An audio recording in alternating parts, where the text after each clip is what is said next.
Orang tidak mungkin ke Ponorogo hanya untuk beli sate. Ya. Orang tidak mungkin jauh-jauh dari Banyuwangi rela mengeluarkan effort harus 7 jam hanya untuk melihat reok. Nah, harus membuat sesuatu yang alasan kuat, oh aku harus datang ke Ponorogo. Nah, setidaknya kita siapkan museum yang tinggi itu, orang akan penasaran, bisa melihat sunset, bisa menetap sunrise di pagi hari sampai di ketinggian. Nah, ini pemikat. Setelah pemikat, baru kemudian produk kedua kita menciptakan penunjang, penopang, misalnya desa wisata.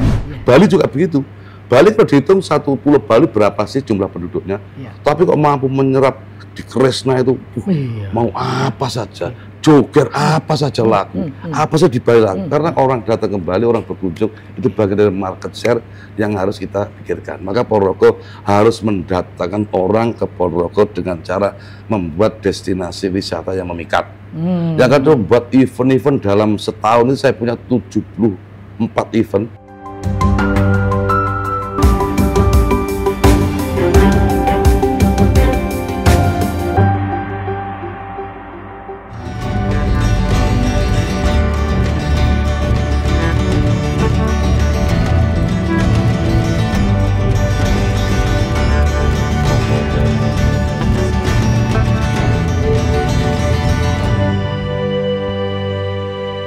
Assalamualaikum warahmatullahi wabarakatuh, Tribuners dan pemirsa harian Surya dimanapun berada.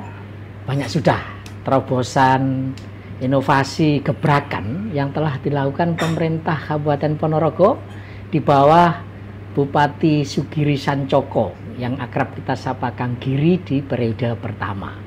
Dan sekarang kita ingin tahu gebrakan-gebrakan apa lagi yang akan dilakukan Kang Giri setelah terpilih lagi sebagai Bupati Ponorogo. Saya Tri Mulyono, pemimpin redaksi Tribun Jatim Network, telah bersama Kang Giri. Assalamualaikum warahmatullahi wabarakatuh. Pak Tri Mulyono. Luar biasa ini. Pimret paling cerdas sepanjang sejarah. Alhamdulillah. Kang Giri, sebenarnya saya kesini itu karena kayak Gus Kausar, Kang Giri. Jadi saya di lini masa saya itu munculnya itu Gus Kausar, tokoh muda NU di pelosok Kediri yang katanya saya satu-satunya bupati Jawa Timur yang saya cintai itu hanya satu, Kang Giri. Alhamdulillah numpang tenar bersama Gus Kausar. Yang kedua, Kang Giri. Jadi pas Kang Giri ketemu Gus Ali, nah itu juga keren ya. Jadi Kang Giri ini memang NU sejati, Tribuners ya. Gitu.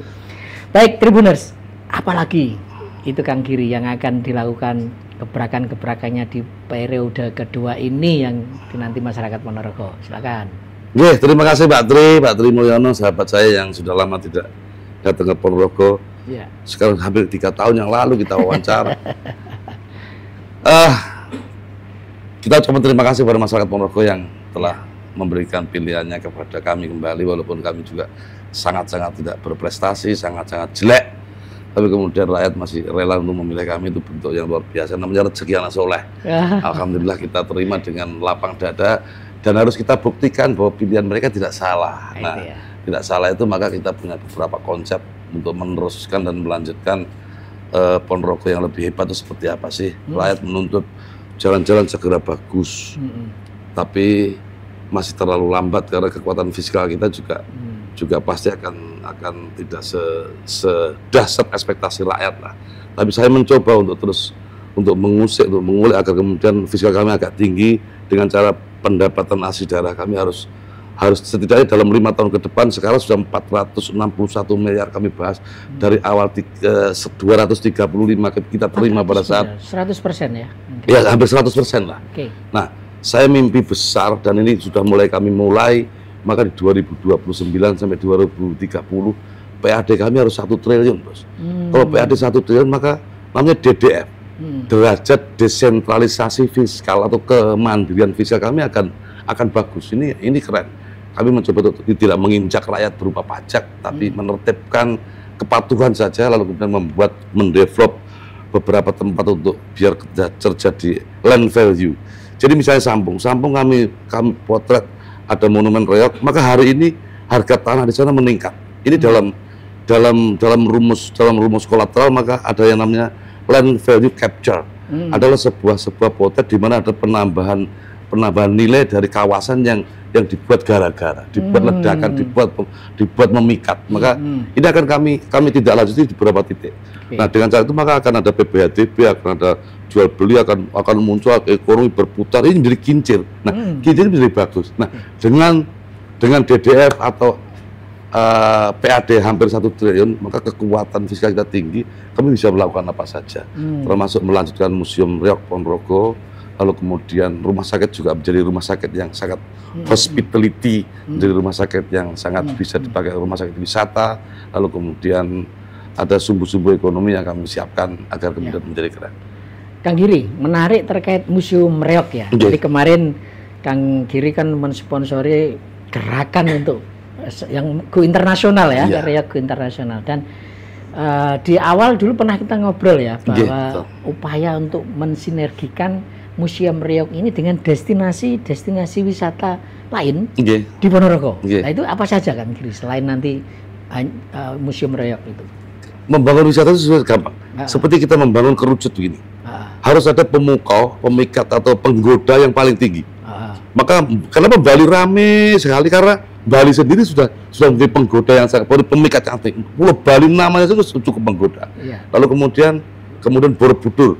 Jogja punya Borobudur, punya Parangtritis, punya Prambanan misalnya di selingkar Jogja. Ini sudah pemikat.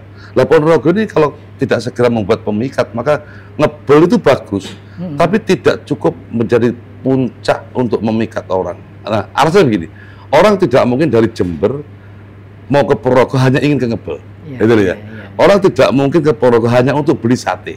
Orang tidak mungkin jauh-jauh dari Banyuwangi rela mengeluarkan effort harus 7 jam hanya untuk melihat reok. Nah, harus membuat sesuatu yang alasan kuat, oh aku harus datang ke Ponorogo. Nah, setidaknya kita siapkan museum yang tinggi itu, orang akan penasaran, bisa melihat sunset, bisa menetap sunrise di pagi hari sampai di ketinggian. Nah, ini pemikat. Setelah pemikat, baru kemudian produk kedua kita menciptakan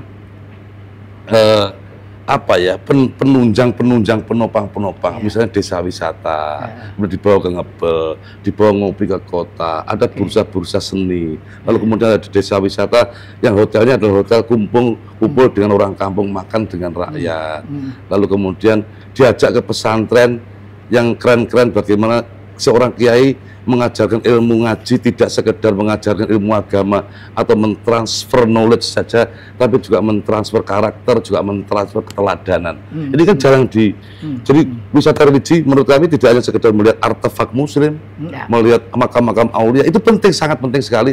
Tapi bagaimana menyaksikan kiai mengajar di pesantrennya dengan mentransfer karakter dan mentransfer teladan, itu jauh lebih penting. Nah, itu loh Bos. Dan saya kira jangan dilupakan ya Kang Giri, di Ponorogo ada Betor Katong, ada masjid Tegal Sari.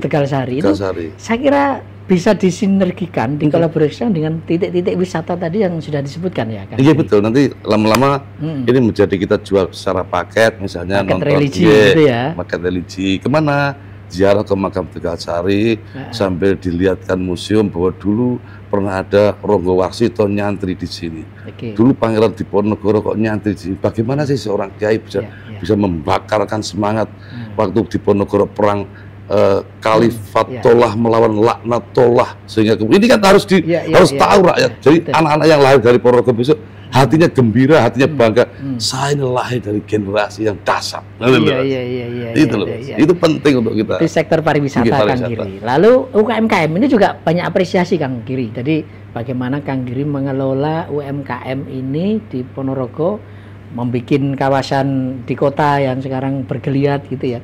Dan barangkali ke depan UMKM ini yang akan dimasukkan rencana besar dalam membangun pariwisata itu seperti apa Kang? Jadi begini, kalau kita bicara UMKM, yang perlu kita pikirkan adalah market share. Market share kenapa sih? Kita membuat apa saja, produk apa saja, entah itu kerajinan kah, entah itu garment kah, entah itu batik kah, entah itu craft kah. Kalau kemudian market share kita hanya dihuni oleh penduduk yang di bawah 1 juta, maka pada suatu saat akan mengalami titik jenuh. Karena demand supply tidak seimbang. Apalagi loh, yang produksi sudah banyak, sementara pasar tidak ada. Ini kan akan mengalami. Maka pasar Pak, tak ada keripik TP bidang tumbas ya Pak. Pasar, lah ini kan artinya pasar kami belum mampu merespon. Bagaimana caranya? Nah, Kenapa Solo kok banter? Iya. Solo itu huniannya hari-hari sudah cukup dahsyat. Orang datang ke Solo cukup tinggi sehingga market share-nya tidak hanya populasi yang ada di Solo, tapi orang hilir muda yang datang ke Solo itu bagian dari pasar yang dahsyat. Bali juga begitu. Bali kalau dihitung satu pulau Bali berapa sih jumlah penduduknya? Tapi kok mampu menyerap di Kresna itu mau apa saja, joger apa saja laku, apa saja dibayar laku. Karena orang datang kembali, orang berkunjung itu bagian dari market share yang harus kita pikirkan. Maka Ponorogo harus mendatangkan orang ke Ponorogo dengan cara membuat destinasi wisata yang memikat. Yang kedua, buat event-event dalam setahun ini saya punya 74 event yang sudah kemarin calendar of event yang kemarin sudah kami launching. Lalu di dalam 74 event itu ada 10 event besar yang setara dengan Gerbek Suro, agar kemudian mengundang orang cukup lama dan orang agak betah di Ponorogo yang biasanya pergi, datang lalu pergi, ini biar betah 1 hari, betah 2 hari, biar ada spending di sini, paling nggak numpang tidur di hotel 2-3 hari, tentu kan pasti belajar, tentu kan pasti ngopi, tentu pasti kan mandi, tentu kan pasti ini kan banyak spending yang ingin kami ciptakan. Nah, ketika sudah banyak spending, disitulah maka pajak daerah akan muncul, maka pendapatan asli 1 triliun itu bukan angan-angan semata bukan ya. Angan-angan, tapi kami punya konsep, kami punya rencana yang akan disiplin kami lakukan dari 0 ke 1, 1 ke 2, 2 ke 3 secara runut akan kami paparkan. Dan terbukti di periode pertama Kang Giri bisa menaikkan dari 100% 235 juta miliar ke menjadi 400. 461 miliar. Kayaknya saya ini sudah mulai nangkep rencana-rencana besar gebrakan-gebrakannya. Jadi kemarin kami juga mencatat ya, Pemkab Ponorogo sekarang sudah mengesahkan 2 raperda tentang BUMDes dan PKL. Kayaknya ini juga bagian tak terpisahkan dari upaya untuk meningkatkan kelasnya PKL gitu dan BUMDes. Bisa dijelaskan itu apa itu yang diharapkan 2 raperda itu, Kang? BUMDes itu gini. Ya. Kalau kemudian BUMDes sudah berbadan hukum, maka mereka akan lentur dan punya kekuasaan yang luar biasa, punya ruang yang sangat luar biasa, bisa menjadi ruang usaha. Saya pengen jika saja BUMDes itu menjadi etalase dan gerai dari potret bisnis di desa setempat, misalnya mulai hasil pertanian kah, hasil craft kerajinan kah, kemudian keahlian, misalnya ada tukang pijat, tukang cukur, tukang sunat, tukang geraji, tukang dandani kompor, kemudian tukang mesin, tukang guru ngaji, les Inggris, lalu kemudian mereka dirangkai dalam sebuah BUMDes, di badan hukum kan, lalu diputar BUMDes ini satu BUMDes ini punya ada desa yang memproduksi kasur, yang biasa hanya dibeli oleh orang desanya setempat, paling kemampuan daya belinya cuma berapa sih kasur, kan setahun tidak rusak, 3 tahun tidak rusak. Tapi kalau kemudian di-share ke seluruh BUMDes yang ada, kan menjadi punya market share yang begitu banyak, 307 desa, maka bisa memutar ekonomi, Nah, PKL ini kan tidak sekedar kami atur, tapi karena sebagai destinasi yang paling sulit dilakukan oleh pemerintah adalah bagaimana mendorong agar ada kesadaran serentak dari masyarakat sebagai destinasi wisata. Pertama, keramahannya. Kedua, PKL-nya harus bersih dan higienis. Kedua, taste-nya, rasanya. Yang ketiga, pricing-nya, harganya. Jangan sampai tidak ada harga lalu orang minum kopi ketika ngerti itu yang minum bule dikemplang 30.000, nek wong biasa 10.000. Ini akan membuat handicap yang tidak bisa diselesaikan. Maka harus diperdakan, diatur biar PKL, rakyat, pemerintah, siapapun panjenengan yang menghuni Ponorogo harus bersama-sama berpikir bahwa menjadi destinasi wisata harus ramah dan harus melayani siapapun yang datang. Poinnya PKL ini akan diatur, tidak ada penggusuran, justru dirangkul untuk dibina kualitas mereka gitu ya. Butnya diatur aja ting gedamble terpal tulis hari kue gitu ngojong toto sing mening dan ganteng. Iya. Jadi gitu loh, Mas. Kang Giri, di roda pemerintahan itu tentu ada eksekutif, Kang Giri sebagai pimpinannya, Pemkab Ponorogo, ada legislatif gitu ya. Dua pihak ini tidak boleh tidak boleh berbeda gitu harus ini. Dan dibuktikan dengan pelantikan DPRD baru sekian bulan kemudian mengesahkan 2 raperda gitu. Nah, saya ingin tahu juga apa ya kiatnya Kang Giri, bagaimana membangun sinergi yang baik antara legislatif dan eksekutif, dan ini setidaknya di periode pertama lah nggak terdengar lah gontok-gontokan antara eksekutif dan legislatif di Ponorogo. Pak Tri, jadi Ya. saya menyadari betul bahwa DPR itu adalah suara rakyat, suara Tuhan. Maka saya juga manut dengan teman-teman di etalon alur, semuanya saya manut. Lalu kemudian setelah selesai pilkada, selesai pemilu, kami mengajak berpikir, Bran, ini kita harus berpikir bahwa pemilu sudah usai kok. Sekarang yang kita pikir, kita sama-sama punya target. Dirimu di dapilmu tentu ditarget oleh rakyat bahwa DPR harus berkualitas. Saya juga sama. Aku jadi tantang rakyat itu ketika dipilih yang kedua, kamu harus lebih bagus, lebih memberikan teladan. Nah, maka kemudian tinggalkan baju gengsi semua partai politik. Kita berpikir bahwa rakyat itu jauh lebih penting. Nah, nanti ketika mendekati pemilu ya sudahlah, terpetak-petak lagi partai A, partai B, partai C. Mari kita mencitrakan diri. Tapi sesungguhnya kalau kemudian selama 5 tahun bekerja amanah saja, rakyat sudah bisa melihat ini bahan bakunya bagus, amanah. Urasa ngomel, tidak ngomong citra, rakyat akan memahami betul. Nah, suasana itu kami bawa kepada teman-teman DPR dan teman-teman sepakat. Kedewasaan adalah bagaimana kita mampu meninggalkan semua gengsi, menipiskan perbedaan dan menyampaikan persepsi bahwa kesamaan kita adalah bagaimana pengabdian ini rakyat ini penting untuk kita. Rahasianya itu ya. Rahasianya. Atau karena Kang Giri memang sudah pengalaman di legislatif Enggak juga juga. Saya banyak belajar kepada teman-teman yang di DPR. Kang Giri, di luar itu ya, tadi kita ngomong ekonomi, koordinasi dengan legislatif di bidang kesehatan, Kang Giri. Saya kemarin mampir itu di RSUD Dr. Harjono, Kabupaten Ponorogo. Begitu masuk nggak ada nuansa rumah sakit. Kayak tempat ada kutit-kutit gitu ya. Nggak ada bau obat gitu ya. Dan yang menarik ada satu IGD terpadu yang konon kabarnya ini terbaik se-Indonesia untuk di wilayah kabupaten ya, tentu saja jangan dibandingkan di Surabaya atau di kota besar ya. Itu seperti apa Kang Giri?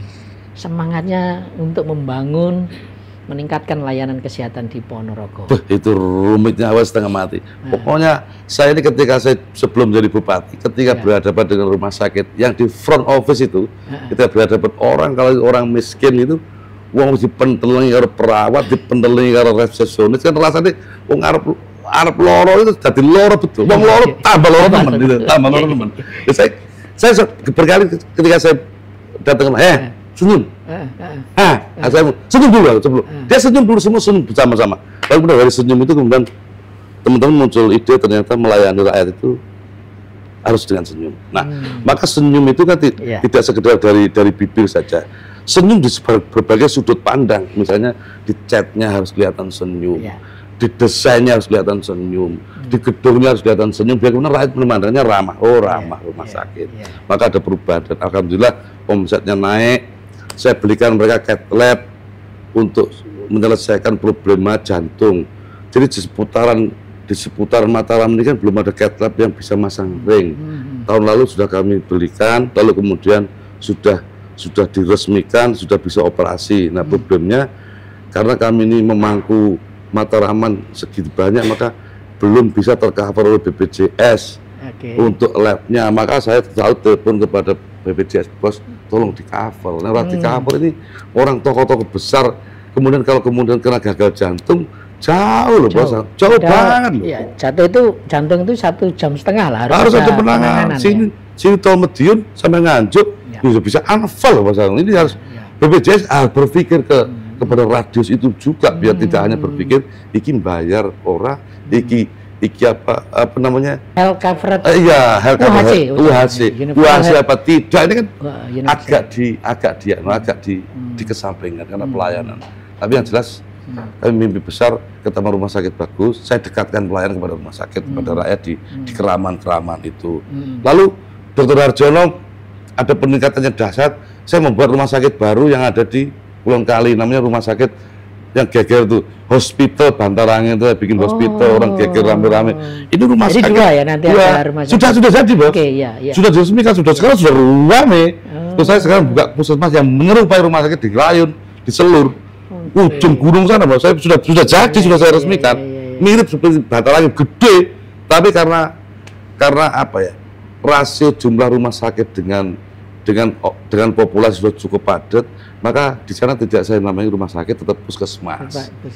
Tapi kan pelayanan menyerupai rumah sakit, persis rumah sakit. Gedungnya yo apik, dokternya yo bagus, pelayanan bagus di atas gunung untuk melayani teman-teman yang ada di Ngerayun. Itu makanya Gus Kausar seneng jenengan yang pahalanya akeh berarti gini Kang Giri nanti. Karena faktor kesehatan itu saya kira jadi concern semua orang lah ya Kang Giri. Jadi fasilitasnya sudah oke gitu ya. Tinggal nanti ke depan bagaimana ini bisa terjangkau, murah tapi tidak murahan kira-kira gitu ya. Di layanan kesehatan. Baik, Kang Giri. Siap.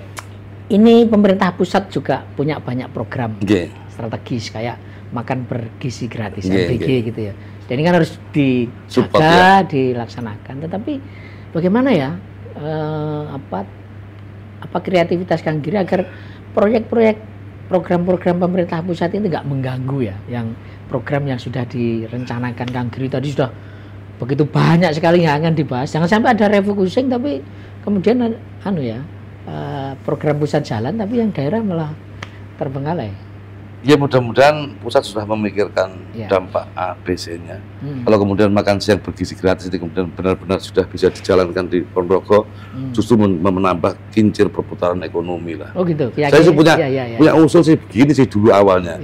Kenapa harus membuat dapur sendiri? Gitu. Maksud saya, kenapa tidak misalnya ini SD ini punya murid berapa? Misalnya punya murid 100, biar gurunya masak 100, kemudian diberikan kepada gurunya, biar gurunya masak, diawasi oleh pemerintah, diawasi oleh Pak Jaksa, diawasi oleh Pak Tentara, diawasi oleh BPK, gizinya diawasi oleh PGN. Dulu usul saya begitu, tapi karena barangkali juga jumlah saya berbeda, ya sudah kami akan membenarkan dan mudah-mudahan nanti kita support lah. Tugas kami apa, kami pasti akan patuh kami laksanakan. Tapi ada dampak refocusing anggaran misalnya? Selama ini belum ada, mudah-mudahan tidak terjadi, Bos. Pasti kan sudah dihitung sama Pak Kementerian Kebutuhan, mudah-mudahan sudah dihitung lah. Tapi paling enggak itu sebenarnya ya ini bisa jadi perputaran uang juga ya. Iya, uang berjalan, kemudian petani berasnya bisa terserap dengan cepat, pabrik telur, petani telur, petani sayur, petani susu, kemudian pekerja, nambah beberapa pekerja ini akan menjadi pusaran untuk ekonomi biar tumbuh di Ponorogo. Baik, Tribuners dan pemirsa Harian Surya, kalau nggak kita akhiri nggak akan berhenti. Ide-idenya Pak Kang Giri, ide-idenya yang luar biasa ini tadi sudah banyak disampaikan. Kita berharap di periode kedua Kang Giri makin giras lagi, gebrakan-gebrakannya makin dahsyat lagi demi warga Kabupaten Ponorogo. Saya Tri Mulyono mohon undur diri, mohon maaf kalau ada salah kata. Assalamualaikum warahmatullahi wabarakatuh. Waalaikumsalam Bapak Bimret. Terima kasih Kang Giri. Siap.